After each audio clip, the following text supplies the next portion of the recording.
Even gamers who've owned a Nintendo Switch since its release in 2017 don't know everything there is to know about the console. In fact, we'd bet there are at least a few hidden settings these OG Switch gamers may not know about, which is where we come in. Here at The Gamer, we'd say we're quite knowledgeable when it comes to the Nintendo Switch. Now, some of you may know all of these settings we'll talk about like the back of your hand, but we'll still include some well-known settings for the surge of new Switch gamers who want to know what their console is capable of. You're welcome, newbies. Early on, you may have realized that some games just don't allow you to create multiple save files for whatever reason. We're looking at you, Breath of the Wild. Anyway, it's a bit of an annoying problem, but one that has a very simple workaround. You see, the one save file limit for most games is per account, which means that all you have to do is create another account to make another save file. Sounds simple enough, right? All you gotta do is play an unplayed game with a new account, and it'll create a brand new save file that won't override the save file from your other account. If only all problems were this easy to solve. The thing is, there are other games that don't have any workaround whatsoever. For example, Animal Crossing New Horizons only allows you to save one island per console, not account, which means you'll have to buy a whole new Switch to create a new island. Still, creating a new account works for most games, and is worth giving a shot if you're looking to make a new save file and not lose all your hard work in the process.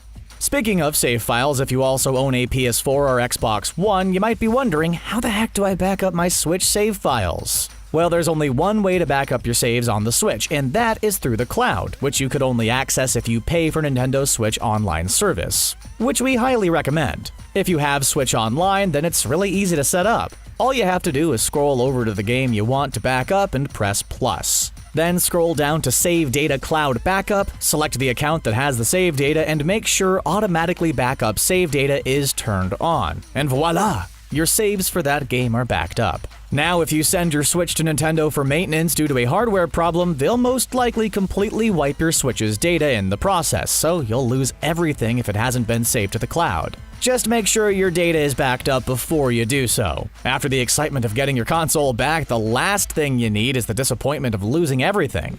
If you think about it, it's actually insanely easy to get into someone's Switch. All you need to do is grab it, press the same button 3 times, and you're in. It's not the most secure console by any means, which is why you might want to give the console a passcode so only those who know it can get in and play on the Switch. Or maybe you're a parent and don't want your child to be able to play the Switch without you knowing. Whatever the case may be, you could actually put a passcode in your Switch for ultimate security. It's pretty simple to set this passcode up. For starters, you have to download the Switch Parental Controls app on your phone. Then you have to come up with a 4-digit PIN, and you could force it to be put in before playing a game, accessing the home menu, getting into the system settings, getting into the eShop, and more. That being said, others will still be able to view your 4 most recently played games, and you won't be able to set play limits using this method, so it might not actually be the best choice for parents. The Nintendo Switch is much more versatile than you think. Sure, being able to play games docked on your TV and in handheld mode is great, but the hybrid console is capable of so much more. Did you know that some plug-and-play USB headsets work perfectly when the Switch is docked? Yep, while wired USB headsets aren't nearly as popular as they once were, if you own a good USB headset, you could use it with the Nintendo Switch, as long as it has a long wire or you play pretty close to the dock. It's a pretty neat feature, but don't worry, it also works well with some wireless USB headsets. Even the Joy-Cons are chock full of versatility. Did you know that they could be paired with other Bluetooth devices like your PC or Android smartphone? They're definitely worth the premium price. On top of all this, you could even plug a USB keyboard into the Switch in handheld mode. This will allow you to message other players with ease. You could also use the Joy-Cons or Pro Controller wirelessly with the Switch Lite. Heck, the console could even charge your phone. At this point, there's nothing the Switch can't do. While it doesn't happen very often, there are times when the Switch freezes up, and no matter what you do, you just can't get back to the home screen and close the software. Luckily, there's a simple solution to this: the hard reset. All you gotta do is hold the power button for 15 seconds to turn the console off. Yeah, that's literally all you have to do. It's not even remotely complicated. But if you want to perform a factory reset, you're going to need to go into recovery mode. To do this, you're going to have to hold the power button and the volume buttons at the same time once the Nintendo logo pops up. This will allow you to do a few things on your Switch. You could update the console, delete all data on the console, excluding save data, screenshots, videos, and user information, or do a complete factory reset, deleting everything on the console, which we only recommend if you're looking to sell your Switch. So if you ever wondered how to do a hard reset or factory reset on the Nintendo Switch, we hope we just answered that question for you. While there's no region lock on the Nintendo Switch system, Switch accounts are definitely region locked. You can't access the Japanese eShop from a North American Switch account and vice versa. Luckily, it's very easy to make a Nintendo Switch account, so it's a simple workaround. All you gotta do is create a Nintendo account and set the region to an out-of-market one, like the UK or Japan, and link it up to a profile on your Nintendo Switch. The only catch is that each Nintendo account needs to be associated with a different email, which could get tedious. Then it's as simple as making the purchase. Keep in mind that all accounts on a single Switch share purchases, which means you can play a Japanese game on your main account, even if you buy it with an account you never use. There are some solid indie titles that are available in regions like Europe and Japan, yet are not available in North America, so it'll give you access to more games than you ever could have dreamed of.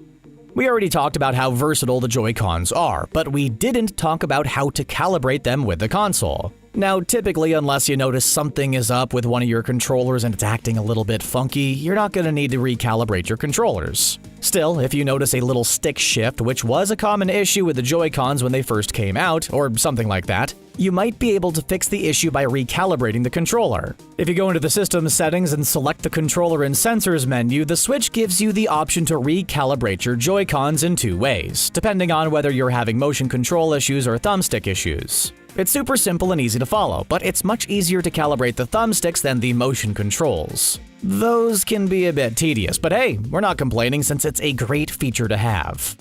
You could even use the Switch to find lost Joy-Cons and other controllers. Let's be honest, we all lose controllers from time to time, especially when they're small like Joy-Cons. But Nintendo had the foresight to assume this would happen, and we really appreciate it. Sometimes you get up to grab a drink, and when you come back, you can't find one of your Joy-Cons anywhere. Luckily, you could quickly locate your controller by hopping into the main menu, going to the controller options, and then find controllers. From there, you just pick which controller you're looking for, and it'll vibrate as long as you're pressing down on it until you hopefully find it. We feel like you definitely find it because it'll start buzzing wildly. Now, the only kicker is that the controller has to be on for this to work. If the controller's off, the Switch can't magically turn it on and make it start vibrating, as cool as that would be. In that case, you'll have to find it yourself, but still, it's definitely a useful feature to have. If you were ever too lazy to grab the remote and turn your TV on before pressing home on your Pro Controller and turning the Switch on, well, we've got a solution for you. It turns out that you can turn on your TV with the Switch by setting it to match your TV power state. That way, the second your Switch is out of rest mode and turned on, it'll turn on your TV as well. And if you turn your TV off while the console's on, it'll put the Switch into rest mode, so it works both ways. Like most settings in this video, it's also quite easy to set up. All you gotta do is go into your system settings, then TV settings, and make sure Match TV Power State is set to on. Now, this feature doesn't work with all TVs, but if you've got a brand name TV, then there's a good chance that your Switch will be able to match its power state. It's not a game-changing feature by any means, but it means that we do have to press less buttons to set things up, so we're all for it.